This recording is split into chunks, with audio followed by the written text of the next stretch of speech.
Welcome, Margot, and thank you so much for giving us your time today. Well, thank you so much. Appreciate it. So, Margot, you've had two NDEs, one at the age of 18 and the second one around 37, 38 years of age. Are you able to briefly go over what had happened? Sure, I certainly can. But I always like to start with the idea that I've had spiritual experience since I was a small, like as early as I can ever remember. So for me, these experiences I call it more spiritual experience. Um, I mean, I can certainly talk about them, and your audience may very well. It's a great discussion point. Is this an actual NDE or is it an out-of-body experience? But let's just keep our minds open. I'm going to tell you what happened. So, as I said, since a small child, I've had experiences like hearing voices. I saw spirits. I saw into the future, although I didn't know that that's what was happening as a child. And I knew that I had a spirit in my body because I used to, as a child, lie on my bed and say, talk to this voice that talks to me. And I would say, how long do I have to be here? Like down here on earth as a human? How long do I have to do this? Breathe. And I knew that I had this spirit that was lugging around this body. So I'm hoping some of you you'll understand, some of you out there understand exactly what I'm talking about. So I had this sensation as early as I remember, 4 years old, as early as that, about that I had a spirit. So when I was 18 years old, that was, I describe it as a near-death experience because that's what it was for me. I was very sick and I was at university. And I was very sick, and the doctor placed me in this infirmary, which was in the basement of our dormitory, and it had a hospital bed and everything. And they had a nurse that was attending to me. And so anyway, one day she said, there's this really hot guy that I've just wanted to go out with for so long, and he's finally asked me out, and he wanted to go out tonight, but I can't go because, well, I have to look after you. And I thought, because we'd been sitting there girl talking, and I said, oh, well, go out, I'll be fine. And so she jumped at the opportunity, and she said, I'll phone you at 9 o'clock, because I did have a phone near my bed. Back in the day, it wasn't a cell phone. And so anyway, she went out, and then I had a dream, which I say a dream in quotation marks. What happened was I went out to the most beautiful orange light. It was just magnificent, glowing orange. And I felt so free. And I was heading over. I knew I was heading over to the other side because I had so many spiritual experiences up till then. I thought, oh, I've died. Like my spirit's come out. This is it. And I was heading there. And then I thought, I need to go and say goodbye to my roommate who lived on the 4th floor. And I was on the ceiling and I could see everything underneath me. And I was coming up out of the basement of this infirmary.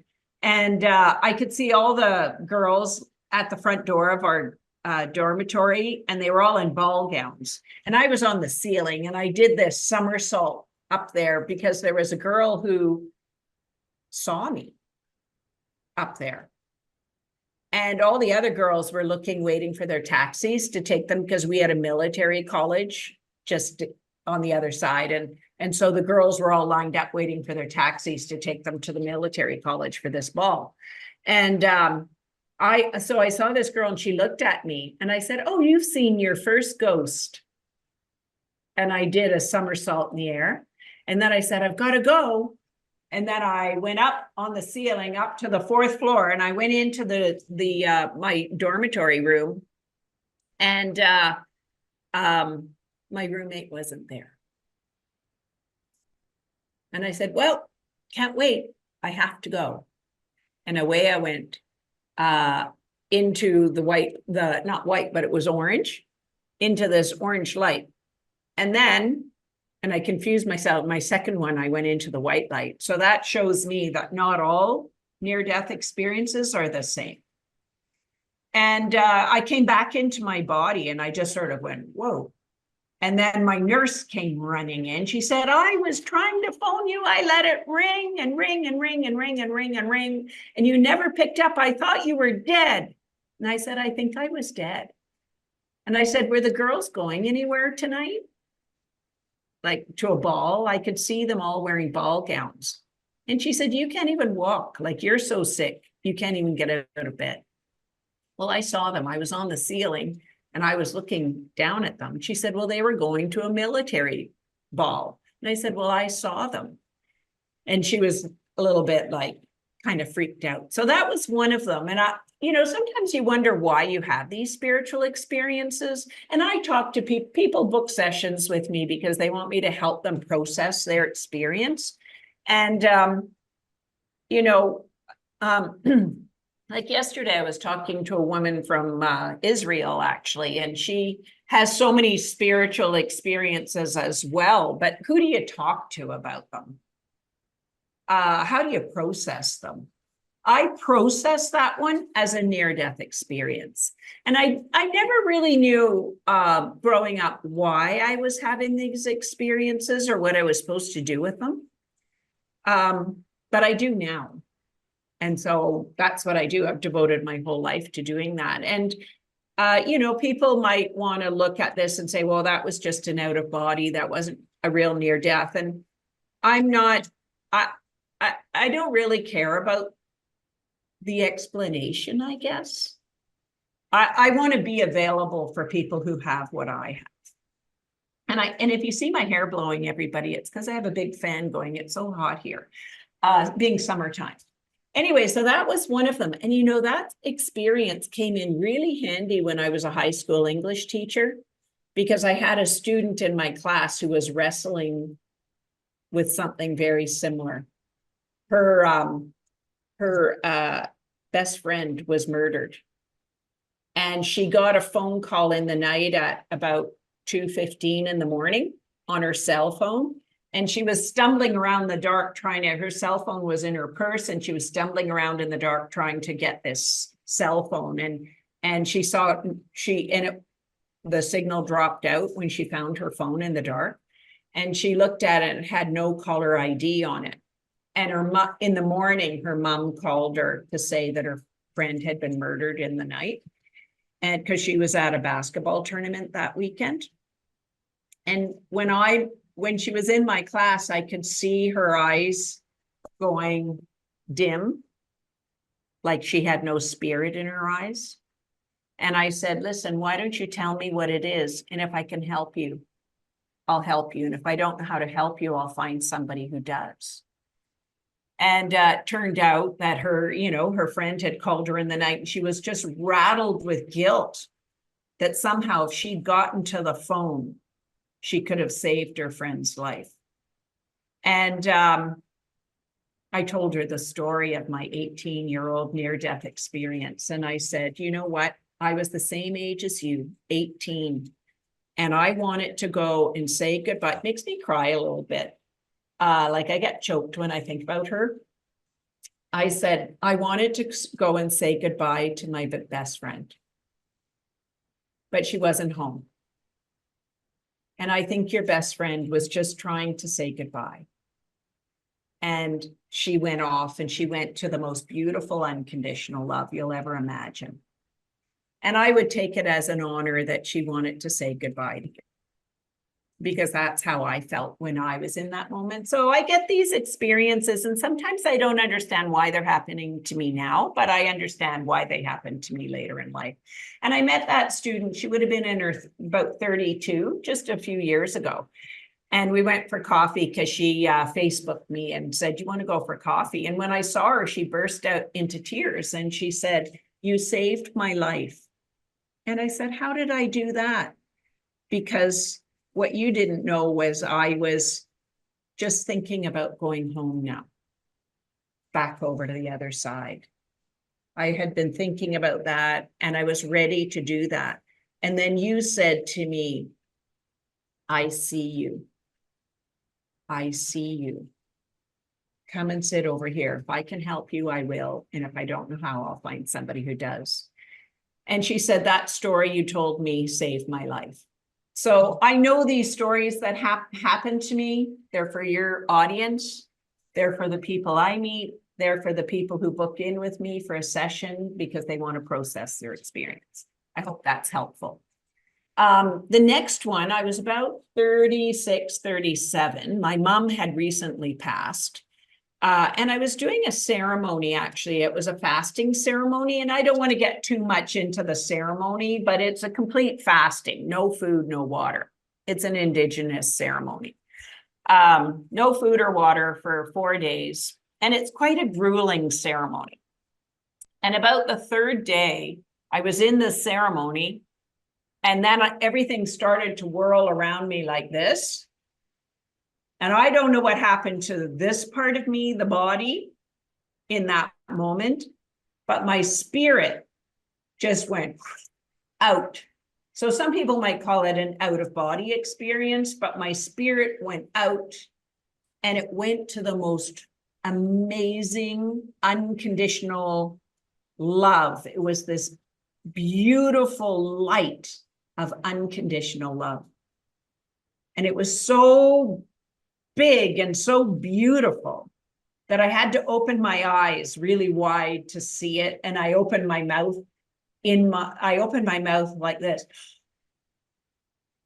And my eyes were big. And I wanted that white, I wanted to just soak it, drink it in. It was like at one with me as I was going up there. And then my mom came down. And my mom had this big smile like this, and she came down and she said, you can't come up any farther than here. It's not your time. You can only come up this far. And I know some NDEers, they go up really, really far. And, but I only went that far in mine. And she said I had to come back. And I did go back. I didn't want to because it was so beautiful over there. I didn't want to. And I came back into my body, and my body was lying on the ground, like flat out cold. And I'm pretty sure my heart stopped. My spirit came in, and I came to like this. And I looked around, and I didn't know who I was, where I was. I didn't even know this was my hand. Like I had to be reminded of that I'm a human being. And, so I since I was 4 years old, I've had this voice that talks to me. And it's a very deep, deep voice. And when I was 4 years old, it said, you are to be a teacher, like that. So that's why I became a teacher. But when I had that second near-death experience, and I didn't know who I was, it said, you are Margot McKinnon, a teacher. Oh, okay. And that reminded me, that's what brought me back to, oh yeah, right. That's who I incarnated as in this lifetime. I incarnated as Margot McKinnon. In this lifetime, I'm a teacher. And I used to teach high school, but I'm not teaching high school anymore. I am teaching people how to reconnect with their spirit, how to increase their spirit power. Because, hey, if your spirit can come out when you die, it's there right now. Like your spirit's in you right now. So it's in you and it's looking out your eyes.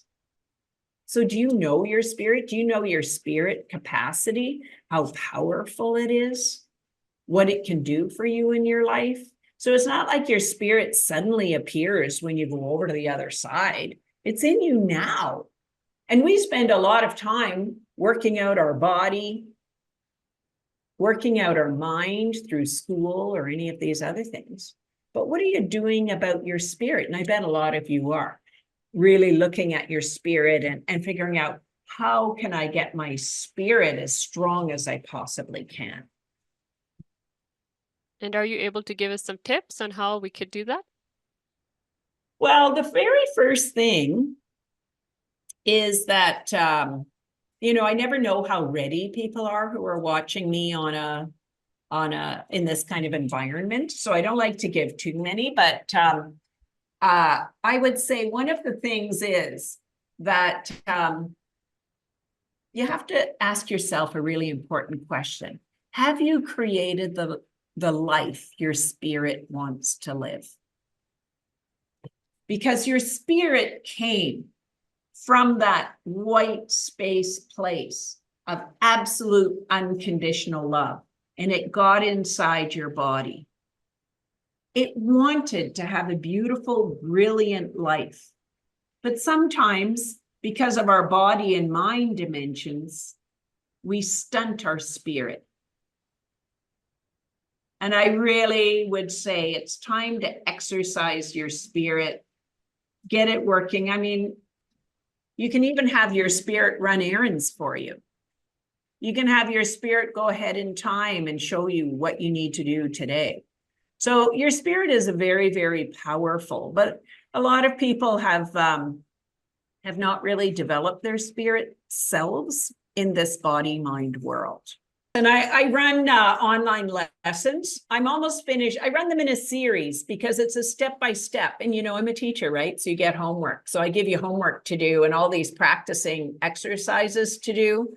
So then they develop it all the way through. And then I show them how to get your spirit so that your blueprint that you were meant to live is like vibrant and beautiful, and how you can help your spirit navigate through the rough times in life, you know, so that you don't spend too much time there. You can pull your spirit back into your life and get it moving forward. Because, you know, I think a lot of us, we know that there are grander and grander versions of us waiting in our future. And I think it's our spirit. Our spirit, there are many grander versions of our spirit waiting and just saying, for me, I'm going to just, Margot, you are capable of doing this. Come on. But it requires skill sets, right? I have to grow my skill set so that I can get to my next version and next version. But I really do think that sometimes our spirit is trapped in a job that we don't like doing, or sometimes even relationships, and it can crush our spirit. As a teacher, I do presentations for teachers and that. And I think we have to have a school model that's not crushing the spirit of children. Teachers need to learn how to create a flourishing environment for kids' spirit. And I said to my students, because they all knew they all read my book and everything, right? So they were, not because I made them, by the way, they were just reading it because they liked it. And, you know, I taught English literature. So we used to talk about Hamlet and how Hamlet saw a ghost on the top of the castle. So we would talk about, has anyone ever seen a ghost? Have you ever had a vision? And we used to talk about those things. But anyway, I said, you know, my number one, I think, mandate as a teacher is to help you create the life your spirit wants to live, so that you can grow into a very, very happy person with a thoroughly meaningful life. I wish I had you as a teacher. I'd had me as a teacher too. And I hope nobody takes that as a bragging, but when I was 16 in my grade 11 class, the teacher, my friends all knew I heard voices, and sometimes they'd say, hey, Margot, can you check in on those voices that you hear? Can you ask them about this for me or whatever, right? So my friends all knew that I had this. But my grade 11 English teacher said, we're going to study this historical fiction novel. And back in the day, the people used to believe in God and spirits, and they used to have visions and all of that. And it's because they were uneducated, and that's why they believed in this. And I was kind of I would have been a great at homeschooling, because I used to take all my stuff home and learn it there. But in this I never really interacted in class, but in that moment, I put my hand up because I'll have to say to everybody here, this is an area that is a boundary for me. Spiritual experience exists. There is a spiritual realm around us. If we know how to access, it's our friend. You can access that. And anyway, I put my hand up and I said, what do you mean that people who see spirits and hear voices and that they're uneducated? And she kind of looked at me like, doesn't everybody know that? And I said, like, ghosts are real. Can't you see them? They're everywhere. They're everywhere. Like I used to see them. I don't see them so much like everywhere now because I had to learn how to live in this world. When you see them all the time and interact all the time, it can, you kind of miss a lot of your human life. I only see them now if somebody asks me to, and even then I might not make a connection with them. But I want to tell you about one in a second, but I want to finish this first teacher story. So anyway, I said, can't you see them? They're everywhere. And I sat back in my chair and I thought, you know what? I'm going to go to a prestigious university someday to show that highly intelligent people can see spirits, have visions. Like where do you think all these great creations come from? It doesn't come from this thing necessarily. It comes from a vision. Well, where do you think that vision comes from? And so I ended up doing that. I waited till my kids grew up, and then I went off to the University of Oxford, and I did my PhD on if we were going to bring spirituality into public education, how would we go about doing that? Because we took out the religions model, but we didn't replace it with anything. So how could we fill that gap in schools? So yeah, I went to the University of Oxford and I got my PhD. And it's so funny too, because my supervisor said to me, so why did you want to become a teacher? And do you remember how I said it's my boundary? I don't hide it from anyone. I said, oh, well, because a deep voice told me when I was 4 years old, you are to be a teacher. And that's why I'm a teacher. I'm not going to say, oh, well, actually, in an interview, I might say, if they said to me, why? But I might say, oh, I've always wanted to be a teacher. But to my supervisor that I have to work with for 4 years, you're going to have to know the truth. And then one of my examiners said to me, not in the examination, but he said to me, I said to him, actually, why do you believe in God? Because he was a minister. And he said, well, I grew up to believe in God. Of course I believe in God. My parents believe, it's part of our family. And he said, well, why do you believe in it? Well, because I hear voices and I have a connection to this spiritual dimension. And if I didn't believe in it, then I guess I'm delusional. So I prefer to believe they're all true and real. So, I do hear them and I keep a journal book of them so that I can write down their messages and then I can show how, oh yeah, I got that message a year ago and here it is happening now. You can see it. I wrote that. And sometimes I don't do it so much now because I'm so much working with my book and all my meetups and everything. But, I can go into that other dimension and start having conversations about some of my clients that come. And, like I had one who, she said, my mom passed away really, really suddenly. And I just want to know if she's okay. And I didn't know this woman, but she lived in my city. So we had a one-on-one. She came to my place. And so I just went in and I asked, I said, could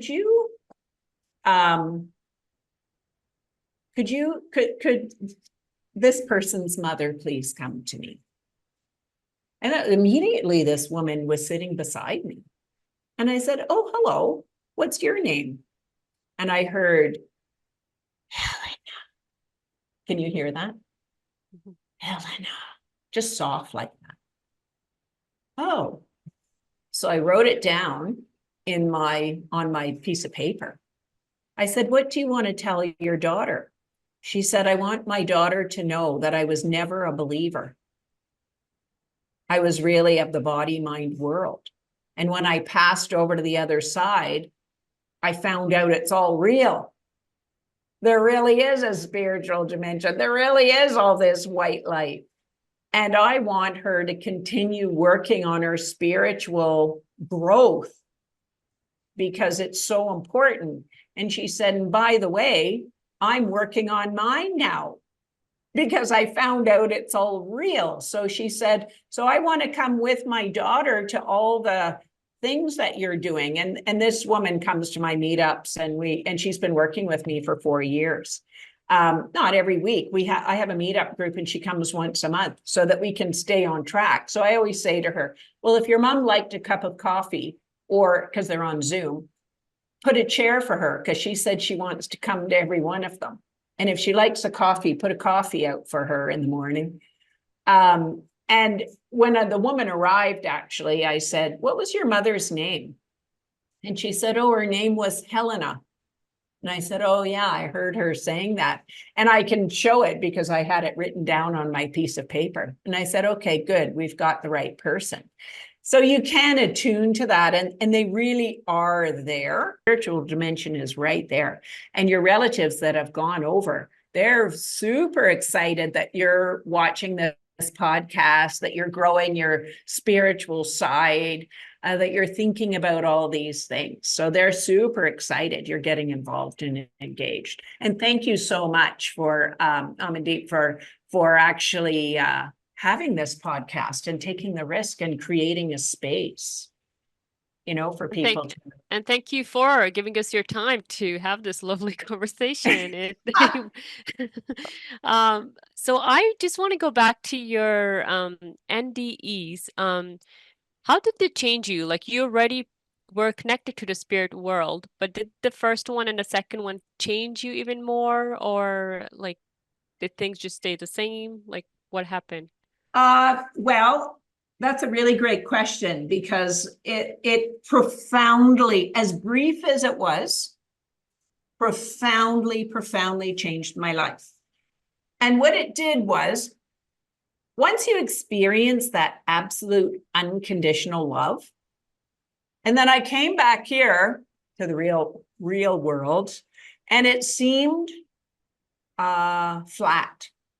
It seemed harsh and abrasive, like so many rules that we had to live in. And it seemed to be a real spirit crushing and soul crushing experience, which I make a distinction between spirit and soul. But, I came back and I thought, I can either have my spirit look out at a world that is harsh and abrasive and have my spirit wanting to go back to that beautiful unconditional love, or I can say, why don't I be a force that creates that unconditional love here, wherever I go? I became like a receptacle and for unconditional love, which doesn't mean being a doormat, everybody, but unconditional love. Then my home, and with my 3 children, then my classroom became a space for unconditional love, then my school, my community. And I thought, I'm just going to be a force for unconditional love wherever I go. But at the time, because I was like 36, 37, I was going through a real rough patch in my life. I would say probably the roughest patch I've ever had. I was going through a divorce and my kids were 3, 5, and 7. And I had to, like, money became a big issue. I didn't have any money. My son wanted to be one of those 1920s people that hawk the trains with their little stick and a bag on the end for Halloween. And he said, Mom, I want to be that for Halloween. Can I borrow your coat? Like, I didn't realize my coat was all frayed and old and everything, but I couldn't afford a coat. Like, I just had to wear that. I had one pair of shoes that I could wear to work. I had two outfits that I could wear to work and just wash them. So I didn't have money. I had my house. So I had my house and I had my job, thank goodness. So it was a real rough patch. And, you know, sometimes like it was so rough, I just wanted to go home. And I hear from viewers that this is a very profound feeling that many people have, but I really want to give your audience hope because, and tools actually, if I can give you any tools today to overcome that feeling. So I was in that space of, gee, this is really not a lot of fun. This really feels like I've been told to come here and I just really don't see any point to it. I don't know why I'm here really. Just like, is this what life is? You get up every morning and it's so hard. But I had my three little kids as a motivator. And plus I had that voice that told me I am to be a teacher. And I could never abandon that voice that told me that. Anyway, one day I was dropping my kids at their dad's house and I had 4 days to myself, which felt like 4 bleak days. And I was crying so hard. Like I said to them, oh, bye, see you later, as they ran into their dad's house. And then I pulled my car around the corner. I was crying so hard. I was crying so hard I couldn't even see through my tears. I had to pull my car over. And I said, you know, I bring myself right back to that space. I never forgot that moment. I can feel it right now. And I said, I just don't know if I can keep going. I just don't know if I can keep going. And that voice came in and it said, Margot, yes, crying. You can either take the 4 days and cry, or you can take the 4 days and find yourself again. You've lost yourself. You've lost your spirit. You've lost yourself. There are many beautiful things for you to do down here. Many, many. Stay. And I said, okay. So it said, use your 4 days that you don't have your children to pull yourself together. And that's what I did.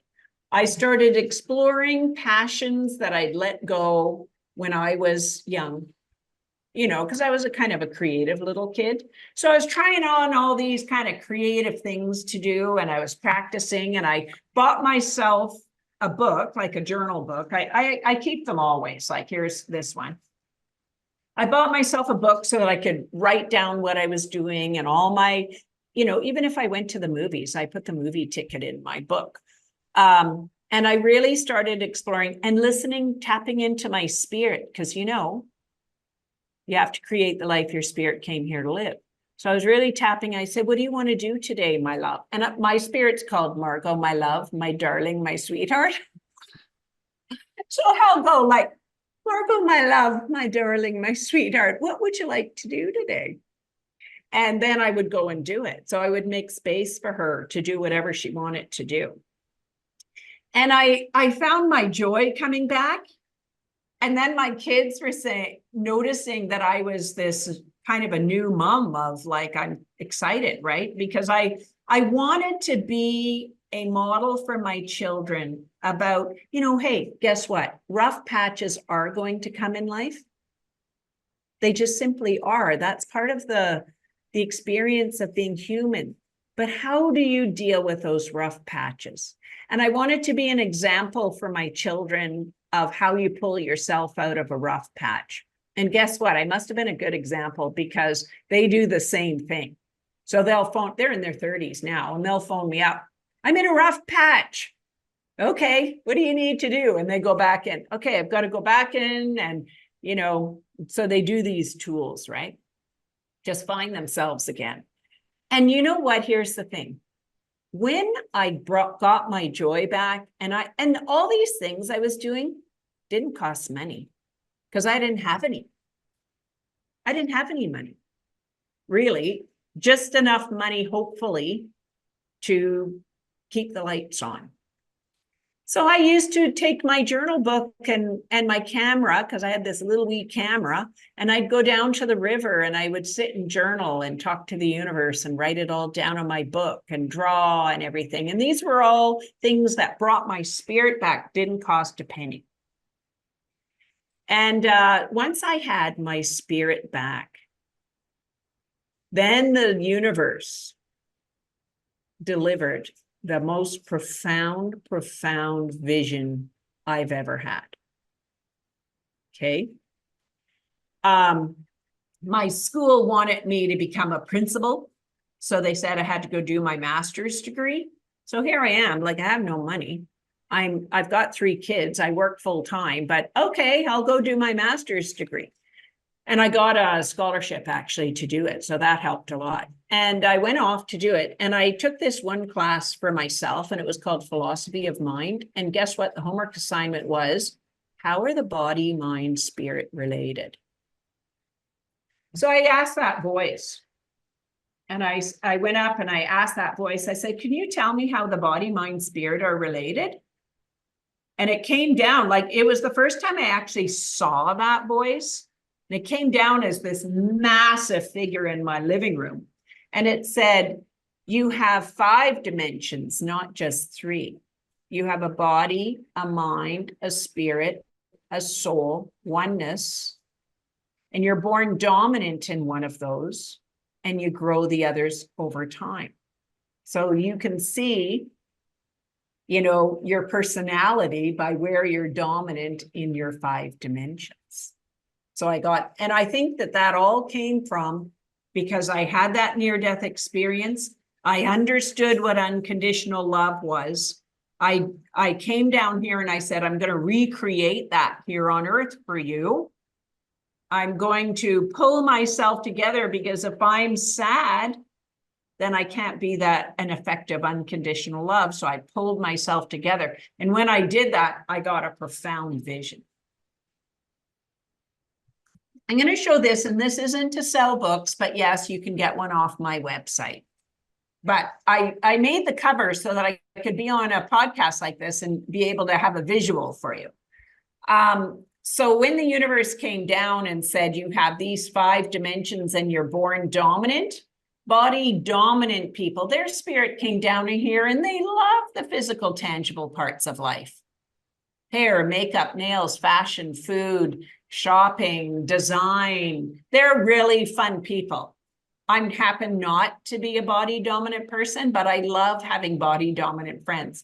And I learn from them because I'm not a body dominant. So they're kind of my mentors. Mind dominant, very logical, rational systems people. Spirit dominant, value unconditional love and peacefulness. They still remember the unconditional love from the other side. They crave it. They pine for it. Sometimes they want to go back home to it. Please stay here, because there's so much you can do as a spirit dominant leader. But just to finish this off, soul dominance, they know they have a purpose in life and that's all they want to do. Oneness dominant, they value connection and belonging. So what is a spirit dominant leader? After I wrote my first book, which was this one, I went to Scotland and I wanted to know, because I'm Scottish by heritage, and I wanted to know what my ancestors 200 years ago, how they felt getting on those old rickety boats. And I was doing my ancestral identity. And I wanted to know the spirit of my ancestors if they would come in and talk to me. Anyway, I was lying there by the ocean on this rocky ledge. And I said, why did you give me this theory at this point in time? What do you want me to do with it? And it said, body, not everybody, but some body dominants are killing the earth with materialism. And mind dominants have created such a tight structure for us to live in that it's creating depression and anxiety and all of these things. I want you to promote spirit dominant leadership, because spirit dominants understand that why we're here is for unconditional love. They understand that we can live in a peaceful place. They understand that our spirits are down here to have a human experience. Why not make this experience magnificent, exquisite? So, but the problem, Amandeep, is that spirit dominants tend to want to hide from the harsh, abrasive world because they find it overwhelming. And so they're going to have to grow some skills to be able to go out and start leading. But we need more spirit dominant leaders. We have mainly mind dominant leaders right now. We need some spirit dominant leaders to step up and challenge themselves to taking on spirit dominant leadership style. So I'm running an experiment on myself right now to see if what it looks like to have, and that's going to be my next book actually. And I do run a meetup. I have some wonderful people in there. We meet on the fourth Sunday of the month. And, you know, we have a politician in there, and she said, you know, I want to do politics differently.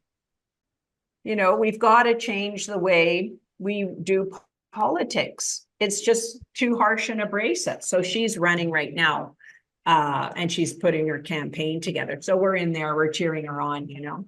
So what advice would you want to give to someone who is lost in life? That's a big question. It depends on why they're lost in life. Like maybe they're not sure what they want to do with their life, or maybe they're trying to figure out their life purpose, you know? You mean they don't have a direction, that kind of Yes, loss? yes. Okay. Well, I would say it means that your soul purpose is waking up.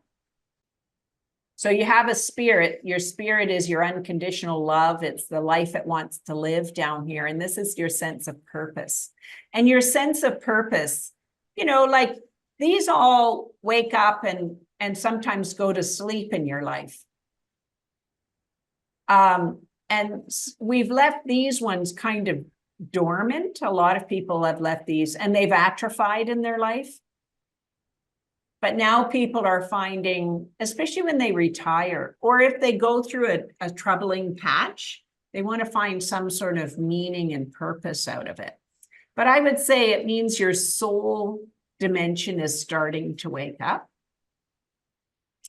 And as a starting place, I would say start with an idea that just will never leave you. It's always on your mind. So the woman I mentioned from Israel that I was talking to last night, and she's had this idea, and funny enough, it's the same idea I was thinking about. We said, I think we're part of the same soul group because we have the same vision of what we want to put forward. And she said, but I kind of put that idea down. We'll pick that idea back up again. So when I was going through my rough patch and I just felt like, you know, I don't know even know why I'm here anymore, really. I just started exploring some of those passions, hobbies, ideas, it's kind of skill sets. And I made time for them and I just started exploring them. And you will find your soul purpose starting to unfold for you. Well, for me, I found that as soon as when I'm living, and you know, we hear about this all the time, my authentic self, right? But when I'm living true to who I am and my spirit, then my soul has a better chance of it unfolding. But our soul purpose as a dimension of ourselves, it can evolve over time into other things. For example, my dad was a space scientist. And, but, you know, as I said, my mom passed away, and that would be like nearly 30 years ago. So he lost the love of his life very early. And his career was very important to him. And he always said to me, Margot, whatever you do, Choose a career where you're serving your community and your country. Don't just choose one that's just for money, because you'll find out that's very empty.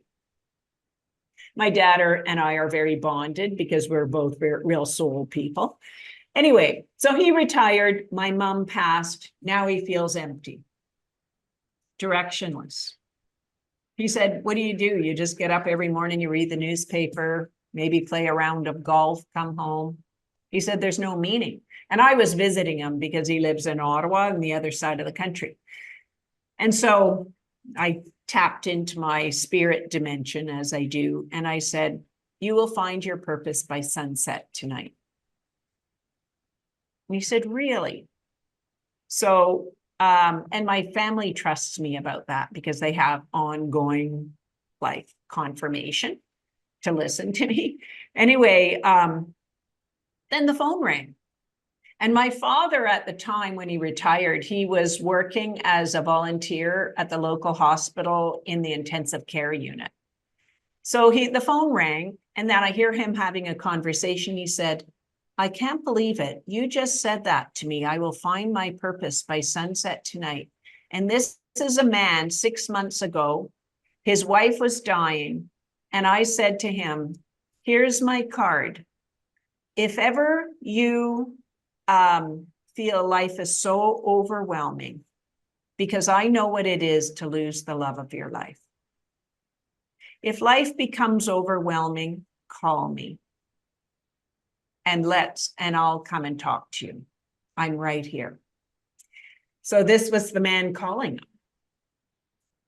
He was at the end of 6 months. He can't do it anymore. So my dad said, well, we need a fourth on our golf team. So the man joined the fourth, and then they could talk. And then he even moved into my dad's condo building and everything, right? And they became fast friends. And so he said, wow, do you think my purpose now is to help people who have lost the love of their life? So do you see, he was a space scientist. He worked on really important transformational projects. And now he's moved into still service. Service is your pathway into finding meaning and purpose in life. At 90, so he was in his 60s. At 90 years old, he won a Governor General's Award, a medal. And for anybody who's from a different country, it's one of the highest honors you can get in our country. He won a Governor General's Award for service at the hospital. And if you visited my dad, you would see all the gifts people have given him, helping them, because he was a volunteer there, but hey, their loved one was in medical distress.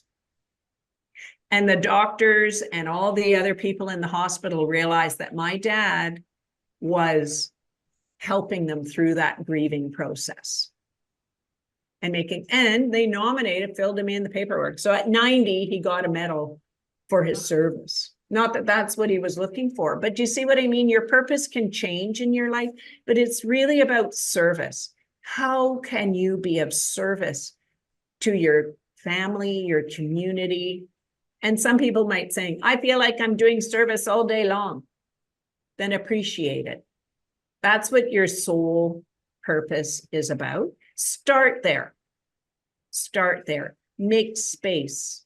When I was going through my despair period, I used to get home from work on Fridays early, and my kids would be at their dad's place.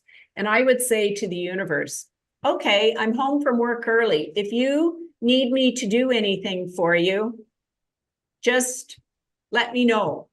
Because I've got this whole space, this whole weekend to work for you. I'm open, just bring me something. And it was just so miraculous how somebody would phone who would need some help, or somebody wanted to do something. And I thought, wow, now I'm filling up my time being of service. But I would have designated times because I still had kids and a busy schedule. But what I'm saying is make space to talk to the universe and say, I'm ready now. I'm at your service. A lot of people want the universe to come down and give them something. Why don't you just step up and say, I'm ready. I work for you. What do you want me to do for you? And I'll do it. If you do that, you'll get more and more messages, more and more and more, and you'll get bigger and bigger opportunities.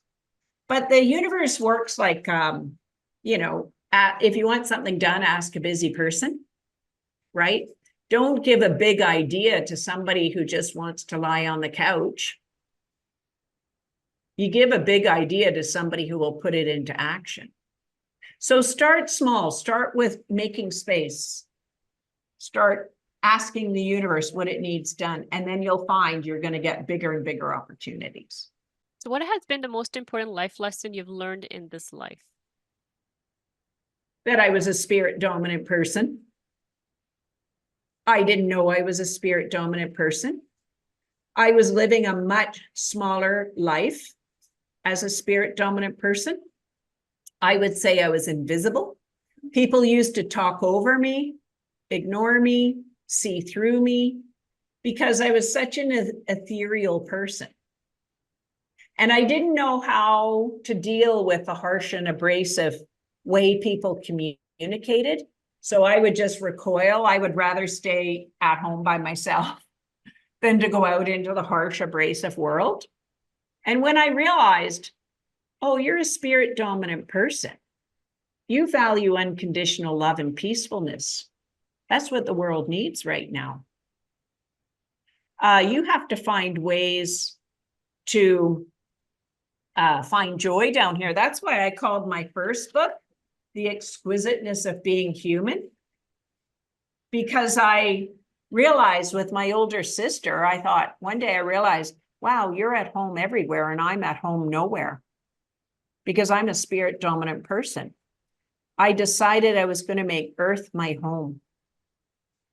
And I was going to learn how to be at home everywhere, wherever I went. And I started teaching that to my high school students because some of them were awkward, right? They didn't know how to walk into a room and feel confident. And I started teaching them and I said, it's so important in life to know how to be at home everywhere. Don't feel awkward. And we built on that. It was just amazing, Amandeep.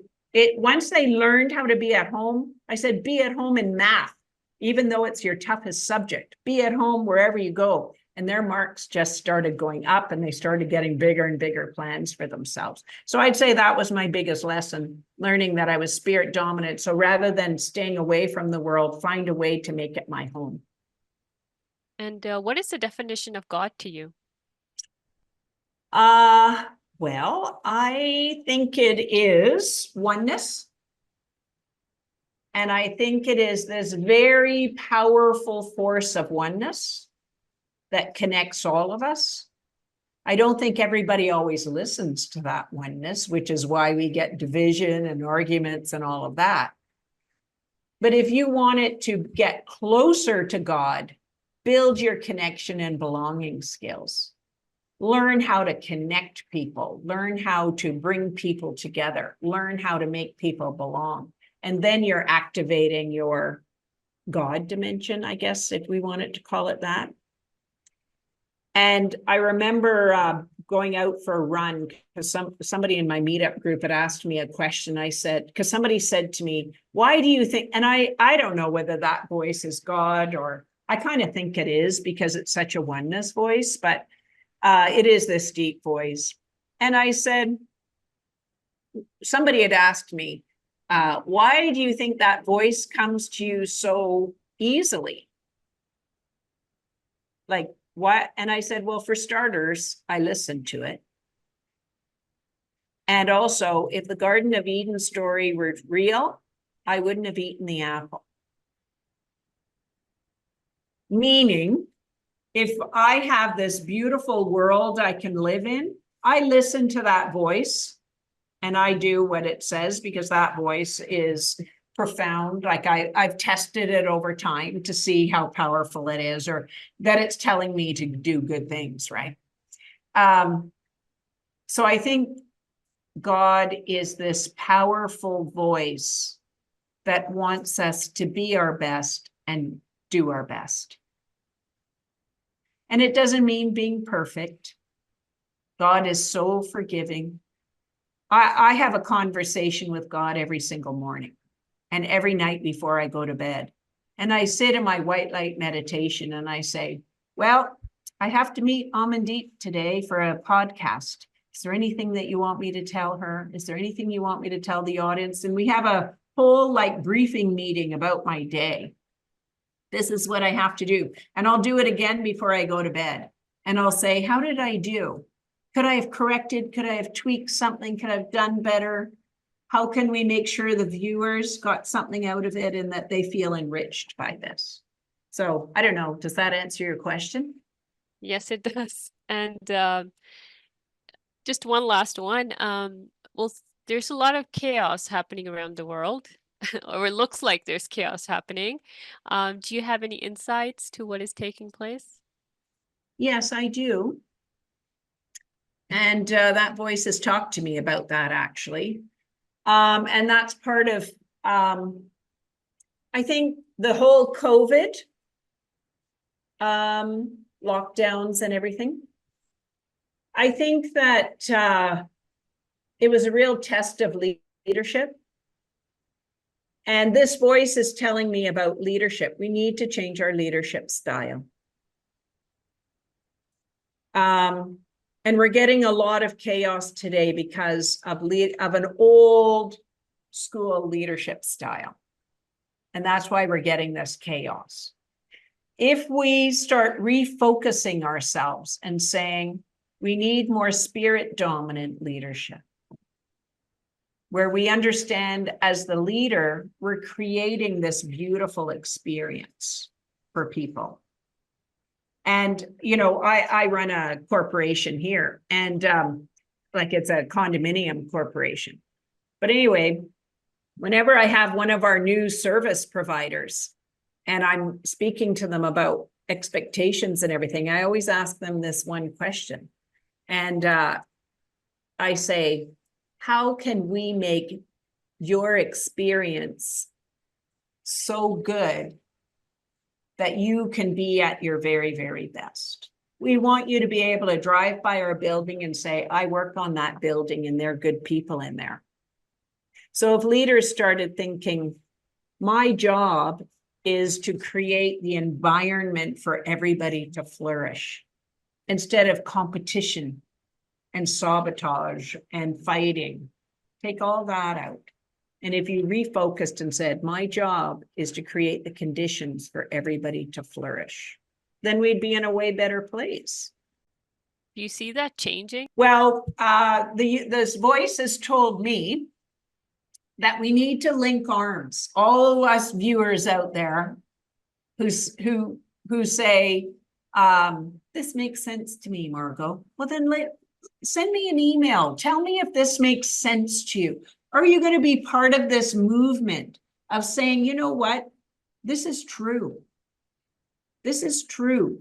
I mean, it's not that we can deny the mind dimension of what we do, right? We need to take care of finances. We need systems. We need structures and all of that, or then we're into a different sort of chaos. But it's the way we treat people. So this accounting firm the people who work there wanted me to come in and do a stress and burnout session for them. So I went on their website and it said, we hire the best and the brightest. And I thought, you hire the best and the brightest and then you burn them out. If we want new leadership, you have the best and the brightest. How? Because the best and the brightest, come on, how do you support them? How do you like buffer them from the world so that they can continue being the best and the brightest? So this voice said to me, Margot, anybody who wants to take this on, this kind of creating a better experience, let's link arms, you know, so that our circle gets bigger and bigger and bigger, so that, you know, we start having a voice instead of shying away and hiding and retreating from the abrasive world. Let's link arms and support each other about saying, you know what, there's a different way that we can go on. If someone wants to connect with you, where can they find you? Well, I love emails, and I am Dr. Margot. Will you post it? Will you write it on the thing so I they will, can I share? will, I Okay. will. Dr. Margot McKinnon at gmail.com.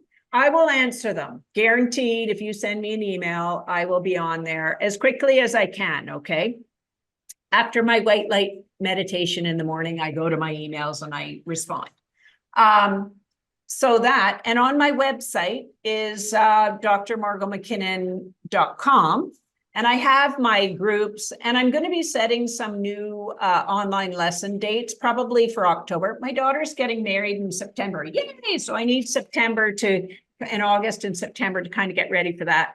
But yeah, so I'm going to set some new dates, and then I show you how to reconnect with your spirit and your soul, how to stop being invisible. It's my spirit dominant leadership online lessons, and it's an incremental growth.